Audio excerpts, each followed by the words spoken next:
사랑하는 영가족 여러분, 우리는 모두 행복을 원합니다. 그러나 문제는 무엇입니까? 행복을 원하면서도 정작 행복의 길은 잘 묻지 않는다는 것입니다. 오늘 성경 본문은 복 있는 사람은 이라는 장엄한 선포로 시작됩니다. 히브리어 원문으로 번역하면 얼마나 행복한가 이 사람은 이라는 감탄사입니다. 한번 저를 따라서 한번 고백해 볼까요? 얼마나 행복한가 이 사람은. 오늘 이 밤에 오신 귀한 영가족 여러분들 행복한 사람 되기를 소망합니다. 세상이 말하는 조건적인 복이나 소유에서 오는 만족이 아니라 하나님이 인정하시는 절대적인 행복을 가진 사람이 누구인지를 선포하고 있습니다. 시편은 150편에 이르는 방대한 시의 모음집입니다.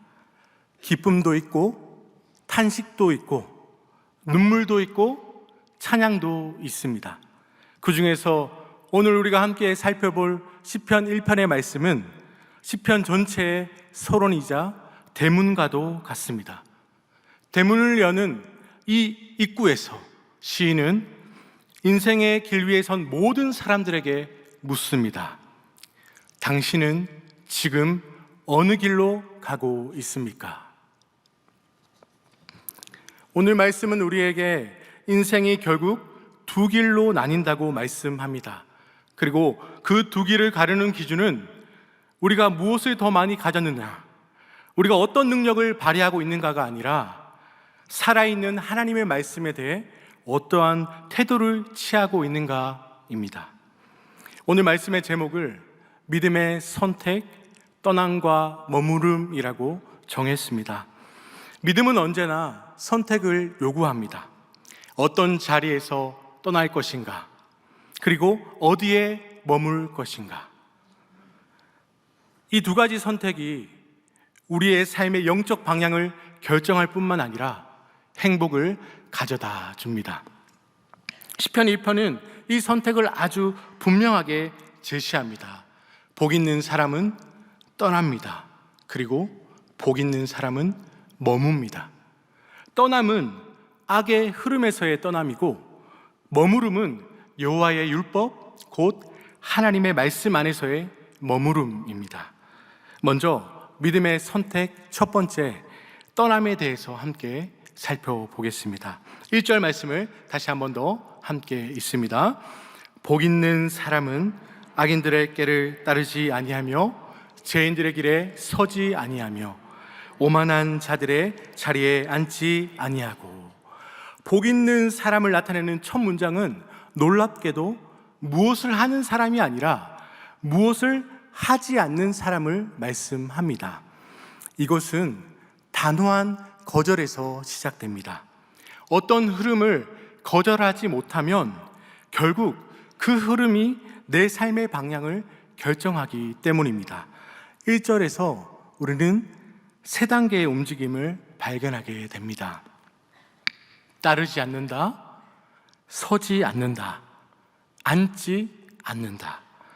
이 흐름은 죄가 사람을 붙잡는 방식과 닮아 있습니다. 처음에는 가볍게 따라갑니다. 남들이 하는 말, 세상이 주는 조언, 분위기가 끌어가는 방향에 우리의 발을 맞춥니다. 그러다 어느 순간에 길에 서게 됩니다. 잠깐 멈춰서서 주위를 둘러보는 정도가 아니라 그 길이 내 길이 되는 것입니다. 마지막엔 앉게 됩니다. 앉는다는 것은 정착한다는 뜻입니다. 그 자리가 내 자리가 되고 그 공동체가 내 소속이 되며 그 가치가 내 정체성이 됩니다. 죄는 이렇게 사람을 천천히 그러나 확실하게 붙잡습니다. 더 나아가 악을 세 가지의 얼굴로 보여줍니다. 첫째는 악인의 꾀입니다. 여러분, 이것은 하나님과 무관하게 살라는 조언입니다. 너 자신을 믿어라. 네가 기준이다. 네 마음이 원하는 대로 가라. 네가 옳다고 생각하면 그것이 옳다. 이런 말들은 오늘 이 시대에 너무나도 자연스럽습니다. 하지만 성경은 이것을 꾀라고 부릅니다. 꾀는 지혜처럼 보이지만 결국 하나님을 속이는, 사람을 속이는 계산입니다. 하나님 없는 지혜는 결국 자신을 신으로 세우게 합니다. 복 있는 사람은 이 꾀를 따르지 않습니다. 왜냐하면 우리의 기준은 내 마음이 아니라 하나님의 말씀이어야 하기 때문입니다. 악의 두 번째 얼굴은 죄인의 길입니다. 길은 방향과 목적을 뜻합니다. 죄인의 길은 목적 없는 길입니다. 하나님과 끊어진 삶은 결국 방향을 잃습니다. 오늘은 이쪽이 좋아 보이고 내일은 저쪽이 좋아 보이는 대로 움직이는 것이죠. 그때그때 감정과 환경에 따라 결정을 하게 됩니다. 그런데 그 길의 끝은 어디인지 모릅니다. 복 있는 사람은 이러한 죄인들의 길에 서지 않습니다. 죄가 만드는 생활 습관과 방식에 자신의 인생을 걸지 않는 것이죠. 맡기지 않는 것입니다. 잠깐의 유혹은 누구에게나 올 수 있습니다. 하지만 믿음은 그 길에 서서 정착하지 않도록 우리를 일깨워 줍니다. 마지막 악의 얼굴은 오만한 자의 자리입니다. 오만은 단순히 성격이 강한 것을 말하지 않습니다. 하나님을 조롱하는 태도입니다. 거룩을 가볍게 여기고 진리를 비웃고 하나님을 논쟁거리로 만들어서 죄를 죄라고 부르지 않는 시대 정승에 편승하는 것입니다. 오만한 자는 죄를 정당화할 체계를 갖고 있습니다. 그래서 죄를 부끄러워하지 않습니다.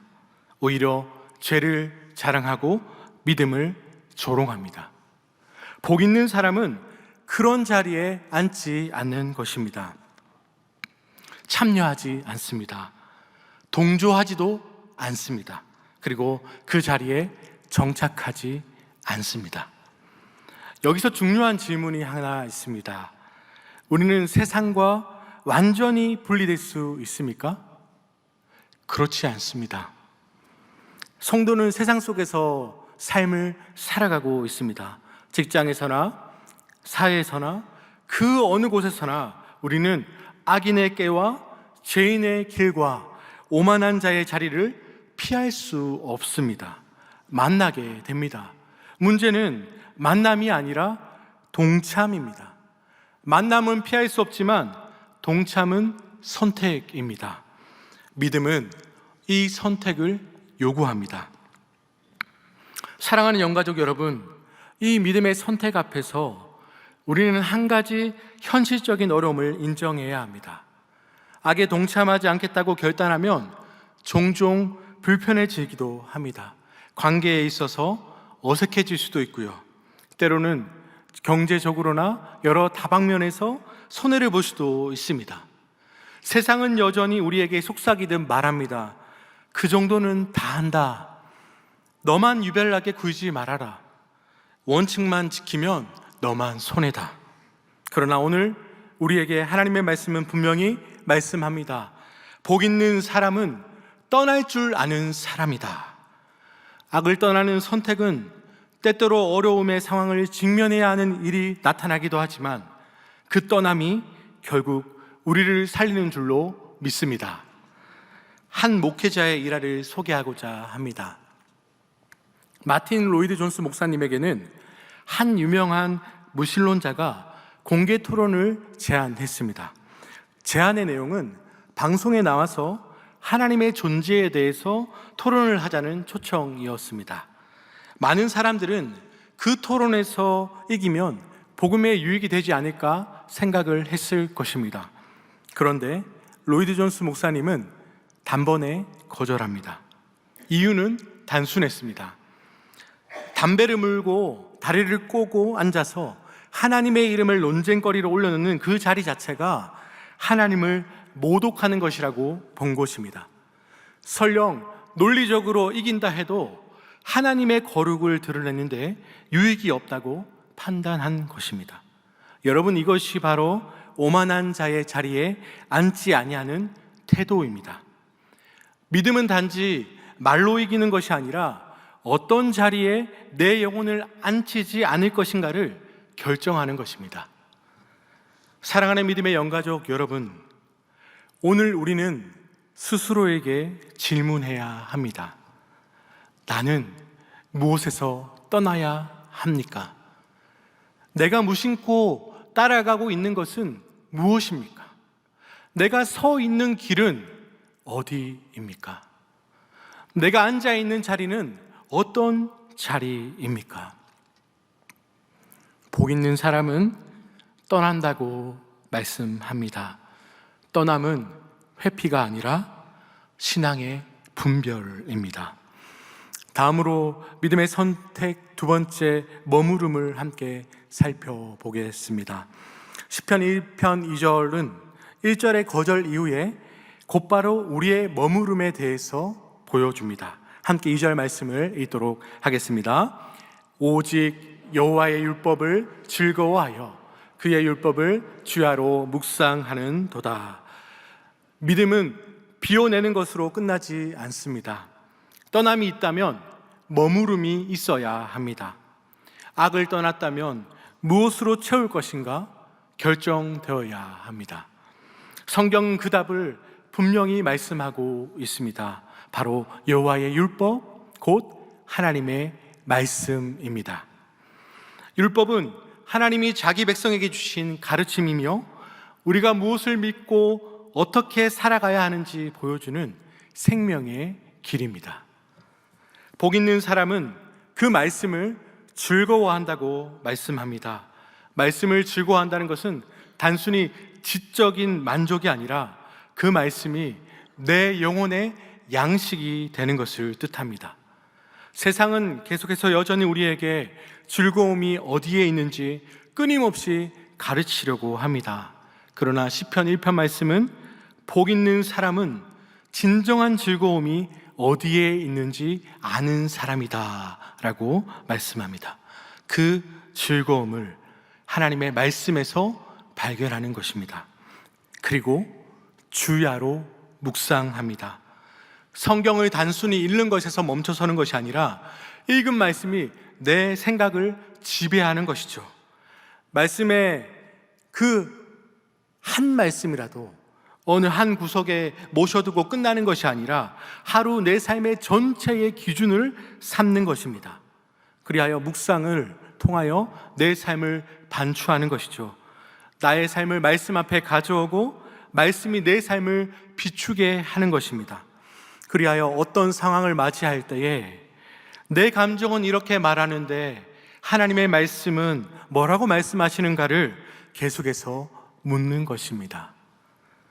결국 말씀이 현실을 해석하고 말씀으로 내 선택을 조정하는 훈련인 것이죠. 많은 분들이 이렇게 질문합니다. 목사님, 바쁘면 어떻게 주야로 묵상합니까? 여러분, 주야로 묵상한다는 것은 하루 종일 성경책만 들여다보는 것이 아닙니다.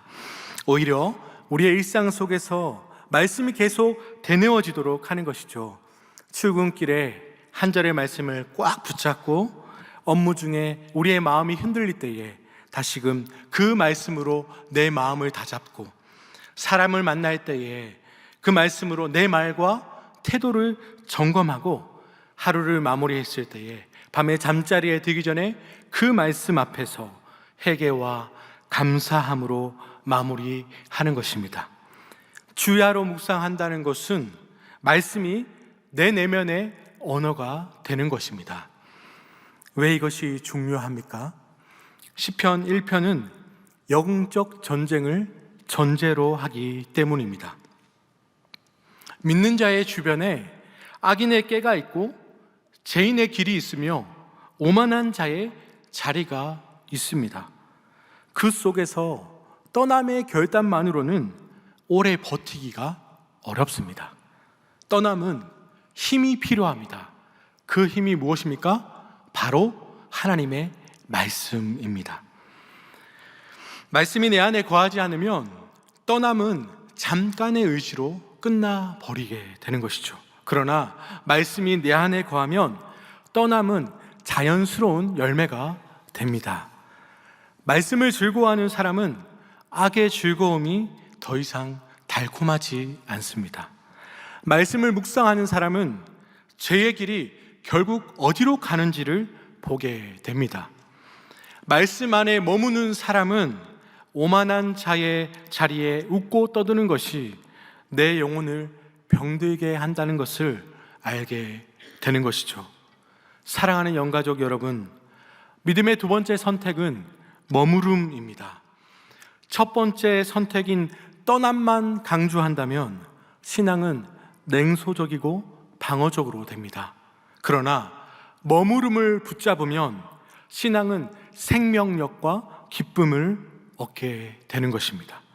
바라기는 모든 영가족들이 하나님의 말씀 안에 머무는 복 있는 사람이 되기를 간절히 소망합니다. 시편 3절과 4절은 두 사람을 한 그림으로 대비합니다. 하나는 시냇가에 심은 나무이고 하나는 바람에 나는 겨입니다. 이 대비는 너무나도 선명합니다. 나무는 뿌리가 있습니다. 그러나 겨는 뿌리가 없습니다. 나무는 물을 공급받습니다. 그러나 겨는 바람에 흩어집니다. 나무는 철을 따라 열매를 맺습니다. 그러나 겨는 남는 것이 없습니다. 이러한 먼저 의인은 시냇가에 심은 나무와 같습니다. 누군가가 그 자리에 옮겨 심은 것입니다. 복 있는 사람은 하나님이 옮겨 심으신 사람인 줄 믿습니다.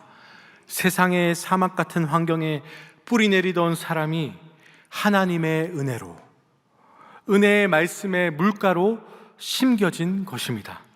그래서 그 열매를 맺는 것입니다.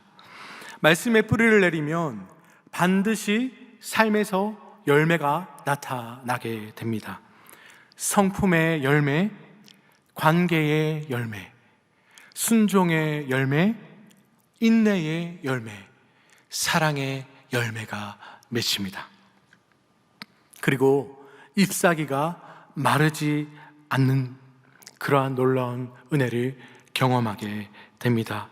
잎사귀가 마르지 않는다는 것은 고난이 없다는 뜻이 아닙니다.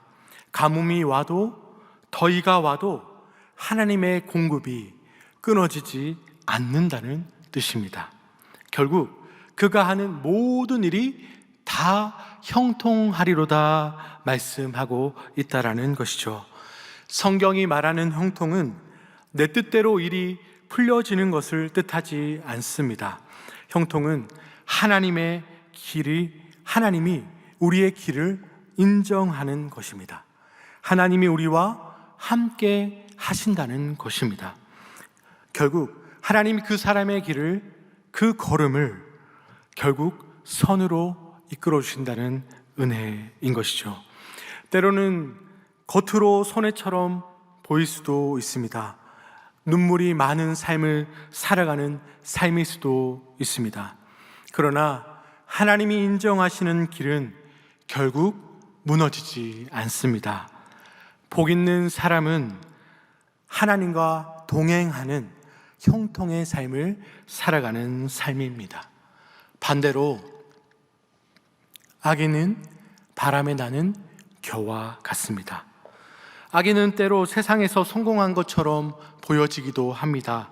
많은 것을 쌓은 것처럼 보여지기도 합니다. 그러나 그 삶은 실체가 없습니다. 무게가 없습니다. 바람이 불면 후 하고 날아갈 뿐입니다. 위기가 오면 무너지게 됩니다. 마지막에 남는 것은 없습니다. 시편 기자는 단호합니다.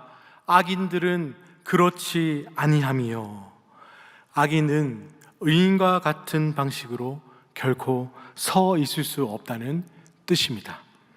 똑같이 열심히 사는 것 같아 보여도 뿌리가 다르면 결말은 다릅니다. 계속해서 5절과 6절은 최종 결론을 말씀해 주고 있습니다. 함께 5절과 6절의 말씀을 읽겠습니다. 그러므로 악인들은 심판을 견디지 못하며 죄인들이 의인들의 모임에 들지 못하리로다. 무릇 의인들의 길은 여호와께서 인정하시나 악인들의 길은 망하리로다. 아멘. 결국 하나님이 판단하십니다. 지금은 섞여 보일 수도 있습니다. 악인이 잘 되는 것 같고 의인이 손해보는 것 같을 때가 참 많이 있습니다. 하지만 시편 1편은 분명히 말씀해주고 있습니다. 마지막은 반드시 갈라집니다. 하나님은 의인의 길을 아십니다. 여기서 안다는 것은 단순한 정보가 아니라 하나님 안에서의 관계적인 알입니다. 하나님의 돌보심이며 하나님의 보호하심이며 하나님의 인정하심입니다. 반대로 악인의 길은 망합니다. 그 길 자체가 멸망을 향해 있기 때문입니다. 사랑하는 영가족 여러분, 그렇다면 오늘 우리는 어떻게 살아가야 하겠습니까? 시편 1편은 우리에게 두 가지 실천을 요청하고 있습니다. 첫 번째는 떠남을 구체화해야 합니다. 나는 무엇을 떠나야 합니까? 악인에게는 너무나도 세련된 옷을 입고 우리에게 다가옵니다. 자기 중심주의와 상대주의와 쾌락주의와 냉소와 또 조롱의 문화 속에서 거룩을 가볍게 여기는 그러한 말버릇과 수많은 농담들, 우리는 마음속에서 이미 그 꾀를 따라가고 있지는 않은지 점검해야 할 것입니다. 죄인의 길은 생활 습관으로 다가옵니다. 대충 하는 것, 거짓말하는 것, 잘못된 일에 타협하는 것, 정직하지 않은 이들을 선택하는 크고 작은 모든 선택들, 돈과 성공을 위해 양심을 잡는 수많은 방식들, 더 나아가서 오만한 자의 자리는 소속감으로 다가옵니다. 그 모임에서만 인정받을 수 있다. 그 분위기에서만 뒤처지지 않으면 된다. 이러한 수많은 유혹의 소리가 있지만 성경은 우리에게 분명히 말합니다. 그 자리에서 일어나야 합니다. 사랑하는 영가족 여러분, 떠남은 단호해야 합니다. 떠남이 애매하면 머무름도 애매해집니다. 두 번째로 우리의 실천 사항은 머무름을 구체화해야 한다는 것입니다. 말씀을 즐거워하고 주야로 묵상하는 삶은 결심만으로는 되지 않습니다. 습관이 필요합니다. 계획이 필요합니다. 예배와 말씀 읽기와 기도는 선택이 아니라 우리의 생명줄인 줄로 믿습니다. 그렇기에 하나님의 말씀이 선포되는 자리라면 은혜 받는 일에 선수가 되어서 머무를 수 있는 모든 영가족도 되기를 소망합니다. 무엇보다 말씀을 나의 지식으로만 쌓지 아니하고 내 삶에 적용할 수 있기를 바랍니다. 주님, 나는 무엇을 회개해야 합니까? 나는 오늘 누구를 사랑해야 합니까? 나는 어떤 유혹을 거절해야 합니까?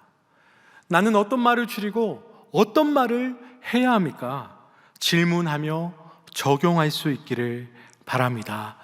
살아있는 하나님의 말씀은 우리의 삶을 실제적으로 바꾸어주기 위해 우리에게 주어진 것인 줄로 믿습니다. 사랑하는 믿음의 영가족 여러분, 말씀을 맺겠습니다. 오늘 우리는 두 가지 선택을 다시 붙잡을 수 있기를 바랍니다. 바로 떠남과 머무름입니다. 악인의 꾀에서 떠나십시오. 죄인의 길에서 떠나십시오. 오만한 자리에서 떠나십시오. 그리고 여호와의 율법, 하나님의 말씀 안에 머무르기를 간절히 소망합니다. 말씀을 즐거워하십시오. 말씀을 주야로 묵상하십시오. 그러면 하나님이 그 길을 인정하실 것입니다. 우리의 길이 당장 화려해 보이지 않아도 하나님이 아시고 붙드시는 길은 끝까지 무너지지 않습니다. 주님은 오늘도 우리를 시냇가에 옮겨 심으십니다. 그리고 말씀의 생명수로 우리를 살리는 줄로 믿습니다. 떠남과 머무름의 믿음의 선택을 통해 하나님이 인정하시는 길을 걷는 모든 영가족들 되시기를 간절히 소망합니다. 기도하겠습니다. 사랑과 은혜가 풍성하신 하나님 아버지, 오늘 시편 1편 말씀을 통해 우리의 인생의 진정한 행복이 어디에 있는지 깨닫게 하시니 감사를 드립니다. 우리는 행복을 원하면서도 정작 행복의 근원이신 하나님께 묻지 않고 세상의 깨와 유혹에 마음 빼앗길 때가 많았음을 고백합니다. 사랑의 주님, 우리에게 떠나야 할 곳에서 떠날 수 있는 용기를 허락하여 주옵소서. 남들이 다 가는 넓은 길이라 할지라도 그것이 주님 없는 죄인의 길이라면 단호히 거절하게 하옵소서. 세상의 조롱과 시선이 두려워 악의 자리에 머물지 않게 하시고 오직 주님의 거룩함을 사모하며 영적인 분별력을 지키게 하옵소서. 또한 우리에게 머물러야 할 곳에 머무는 은혜를 더하여 주시기를 간절히 소원합니다. 하나님의 말씀을 읽고 듣는 것이 세상의 그 어떤 즐거움보다 달콤하게 하시고 우리의 일상 구석구석마다 주님의 말씀이 살아 움직여 우리를 지도하여 주옵소서. 말씀의 시냇가에 깊이 뿌린 나무처럼 시련과 환난 중에서도 흔들리지 않고 성령의 아름다운 열매를 맺어가는 삶이 되게 하옵소서. 주님이 인정하시는 의인의 길, 생명의 길을 걷기를 원합니다. 오늘 예배의 자리에 나서는 모든 영가족들의 발걸음마다 주께서 붙들어 주시고 우리의 삶의 마지막 날에 착하고 충성된 종아, 내가 너의 길을 안다 하시는 주님의 음성을 듣는 복된 인생 되게 하여 주옵소서. 우리의 영원한 생명이자 소망 되시는 우리 구주 예수 그리스도의 이름으로 간절히 기도하옵나이다. 아멘.